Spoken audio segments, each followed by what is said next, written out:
दोस्तों नमस्कार, मेरा नाम है कुलदीप कुमार। आप देख रहे हैं युवा दस्तक। युवा दस्तक में आज हमारे साथ एक साथी हैं जिनका नाम है भानु प्रताप। और भानु प्रताप के ठीक पीछे आप देख रहे हैं बाबा साहब डॉक्टर अम्बेडकर। बाबा साहब अम्बेडकर की इस मूर्ति का निर्माण भानु प्रताप जी ने अपने हाथों से किया है। एक दलित युवा जो बाबा साहब के चित्र को, बाबा साहब के सपने को, बाबा साहब के मिशन को मूर्ति के रूप में एक मूर्तिकार बनकर के लोगों तक पहुंचाने का काम कर रहे हैं। आज युवा दस्तक पे हमारे साथ भानु प्रताप जी हैं। भानु प्रताप से जानेंगे उनके संघर्ष की कहानी, क्योंकि युवा दस्तक ऐसे ही युवाओं से बात करता है जो अपने गांव में किसी न किसी मिशन मूवमेंट में लगे हैं, खास तौर से बाबा साहब अम्बेडकर और संवैधानिक मूल्यों के लिए जो काम करते हैं। और ऐसे ही संवैधानिक मूल्यों को लोगों तक पहुंचाने का काम बाबा साहब के उस चित्र के माध्यम से, उस तस्वीर के माध्यम से अपने हाथों से मूर्ति बनाते हैं और लोगों के तक पहुंचाते हैं। गांव-गांव में उनकी स्थापना होती है। आज युवा दस्तक पे युवा साथी भानु प्रताप हैं। आपका स्वागत है भानु प्रताप जी। आप अपना परिचय बताइए। सर्वप्रथम सभी दर्शकों को जय भीम। जी, मेरा नाम भानु प्रताप सिंह, गांव गोहनी से, जिला जालौन, माधोगढ़ के पास पड़ता है। जी। तो भानु प्रताप जी, ये जो बाबा साहब अम्बेडकर की मूर्ति आप बनाना शुरू किए हैं, ये प्रेरणा कहाँ से आई आपको? आज आपको बहुत सारे युवा साथी देख रहे हैं, क्योंकि तमाम लोग अलग अलग अपना स्किल अपनाते हैं और आपने वो स्किल अपनाया है जो निश्चित तौर से सदियों तक इतिहास याद रखेगा। सही कह रहे हैं आप। तो इसकी शुरुआत मैंने करीब 2 साल पहले की थी, मूर्ति निर्माण। मेरे यहाँ बहुत समय से करीब 30-32 साल 35 साल हो गए हैं यहाँ स्टैचू लगी है हमारे गांव में। और हम लोग बहुत पहले से जागरूक हैं, समझते थे, बाबा साहब को मानने पढ़ा है, उनके बारे में जाना है। तो हमारे जो दादाजी थे वो सर्वप्रथम और वही आगे आए, मेरे बाबा जी, और गांव के लोगों को लेकर मूर्ति लगवाई। तो जब वो मूर्ति बाहर से लाए तो उन्होंने स्थापित करवाई यहाँ पे।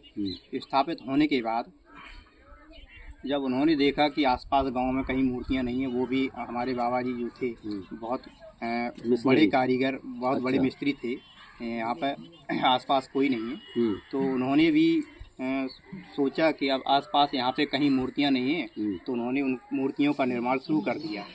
तो सर्वप्रथम उन्होंने जब बनाना शुरू किया तो 1-2 बार उनको थोड़ा नहीं सही आया, लेकिन धीरे धीरे उनको जब बनाने लगे तो बहुत अच्छी मूर्तियाँ बनाने लगे वो। तो उन्हीं के माध्यम से अभी करीब उन्होंने 20-25 साल तक बनाई। अभी 5-6-7 साल हो गए, गुजर गए वो। तो उन्हीं के माध्यम से हम देखते रहे, वहाँ पे बैठते रहे, उनके सीखते रहे थोड़ा उनसे। और मैंने भी सोचा कि क्यों ना हम अपने परिवार के जो बुजुर्ग थे तो उनकी जो कला है, कला थी उसको जिंदा रखें। हाँ, तो मैंने भी शुरू कर दिया। और उनके हमारे जो परिवार के जो सदस्य लोग हैं और उनके लड़के हैं और भी हमारे भाई बंधु हैं, वो भी बनाते हैं मूर्तियाँ। अच्छा। तो हाँ, और तो मैंने भी अभी 2-3 साल से ही शुरू किया है। भानु प्रताप जी, ये जो काम आपने किया निश्चित तौर से ऐतिहासिक काम है और आप अपने हाथों से करते हैं। बिल्कुल। खास तौर से ये प्रतिभा बहुत कम दिखती है लोगों में, और एक युवा होने के नाते, एक दलित युवा होने के नाते आप कैसा फीलिंग्स करते हैं जब आप इस तरीके के काम को करते हैं? तो तमाम लोग आपसे मिलने आते होंगे, बात करते नहीं, बिल्कुल हमारे गांव के आसपास के रिलेशन के सारे लोग आते हैं, बैठते हैं, बातचीत करते हैं। मुझे बहुत खुशी, सभी लोग सराहना करते हैं और अच्छा बताते हैं कि बहुत अच्छा कार्य कर रहे हो, करो। और सभी लोग सराहना करते हैं, तो मुझे बहुत खुशी होती है अपने महापुरुषों के बारे में जानने की और उनके बारे में आसपास फैलाने के लिए भी मैं प्रयास कर रहा हूँ कि मेरी मूर्तियाँ लंबे बहुत दूर दूर तक जाएं और हमारे गांव का भी नाम उसमें रोशन हो। और आप जो हाँ, तो निश्चित तौर से एक मूर्तिकार का जो है ना, वो बहुत बड़े पैमाने पे फोकस में तब आता है। अभी हाल ही में जब 22 तारीख को रामलला की मूर्ति की स्थापना हुई, तो उस मूर्ति के साथ साथ उस मूर्तिकार की भी चर्चा बड़े जोरों पे हुई, जिसको तमाम सोशल मीडिया के लोगों ने दिखाया। निश्चित तौर से बाबा साहब अम्बेडकर की मूर्तियां हर गांव में मिलेंगी लगी हुई। जब मूर्ति देखते हैं तो लोग मूर्तिकार को याद करते हैं, और आज उसी मूर्तिकार के साथ हम लोग यहाँ पे बैठे हैं और युवा दस्तक पे तमाम युवाओं के साथ वो बातचीत कर रहे हैं। तो नए युवा हैं जो बाबा साहब को मानते हैं, संवैधानिक मूल्यों को पे संघर्ष करते हैं। युवा दस्तक ऐसे ही युवाओं का एक पूरा कैंपेन है जो इस देश में युवाओं की आवाज़ को बुलंद करते हैं। 26 नवंबर संविधान दिवस से इसकी शुरुआत हुई। बाबा साहब अम्बेडकर का प्रिंसिपल जो समता, स्वतंत्रता, बंधुता, न्याय की जो बात करते हैं, भारत के संविधान की जो प्रस्तावना है, और आप बाबा साहब के चित्र को और बाबा साहब के हाथ में किताब उस संविधान को जब देते हैं, जी। कैसा फीलिंग्स होता है आपको?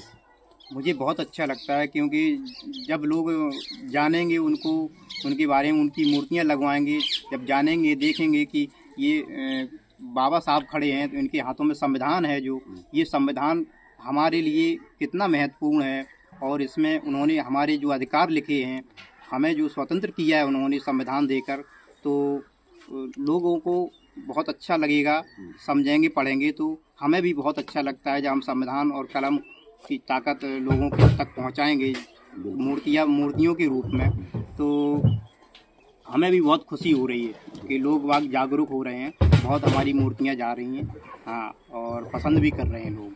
तो बाबा साहब अम्बेडकर को 125 साल 130 साल पूरे हो गए हैं उनके इस पूरे जब उनका जन्म हुआ, और निश्चित तौर से हर घर, हर गांव, हर गली में लोग बाबा साहब को याद करते हैं।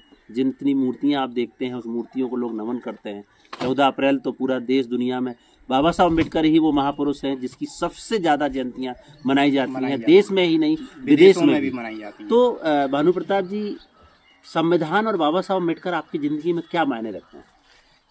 सर, सबसे पहले हमारे मायने में हमारी ज़िंदगी में जो मायने हैं वो संविधान के हैं, क्योंकि अगर संविधान ना होता तो आज हम यहाँ ना होते, और ना ये मूर्तियाँ होती बाबा साहब की, ना हम बना रहे होते, क्योंकि जो भी कुछ भी है आज संविधान की ही वजह से है, और संविधान की वजह से ही हम अपना आगे जो प्रोग्रेस कर रहे हैं, संविधान की वजह से ही हम जो नौकरियाँ, पढ़ाई, शिक्षा, सारे जो हक अधिकार जो हमें मिल रहे हैं संविधान की वजह से ही मिल रहे हैं।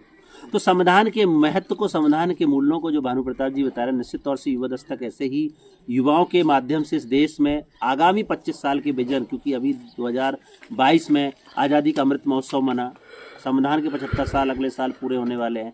आने वाले 25 साल 2047 में जब देश को आज़ादी के 100 साल पूरे होंगे, तब क्या इस देश का हालात होगा, उस पूरे विजन के साथ युवा दस्तक लगातार युवाओं के साथ उनकी आवाज़ को बुलंद करता है। और युवा दस्तक पे भानु प्रताप जी ने अपनी बात रखी। भानु प्रताप जी, जितने युवा आपको देख रहे हैं उनको आप क्या संदेश देना चाहेंगे? मैं सभी भाइयों को मैं यही कहना चाहूँगा कि सबसे पहले अपने हमारे जो भाई बंधु हैं और बहनें हैं, मैं उनको यही कहूँगा कि सबसे पहले वो अपने बच्चों को शिक्षा दें, और शिक्षा के साथ साथ संविधान को भी पढ़वाएं, और बाबा साहब के बारे में भी अपने बच्चों को बताएं, और ताकि उनका उद्धार और उत्थान हो सके।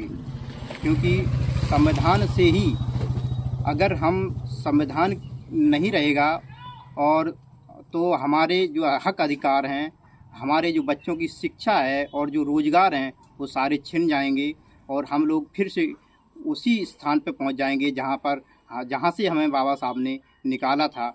और मैं तो सभी भाइयों को यही कहना चाहूँगा, सबसे पहले अपने बच्चों को शिक्षित बनाएं, और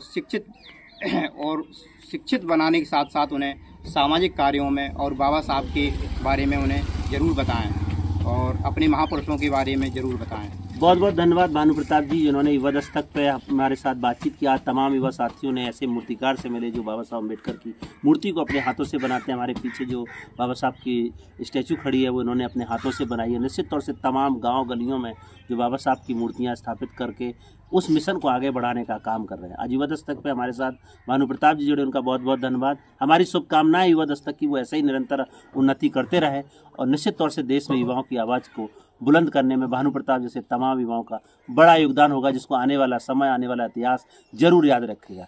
आज की चर्चा में इतना ही, कल फिर मिलेंगे एक नए युवा साथी के साथ। तब तक के लिए नमस्कार, जय भीम, जय संविधान। देखते रहे युवा दस्तक।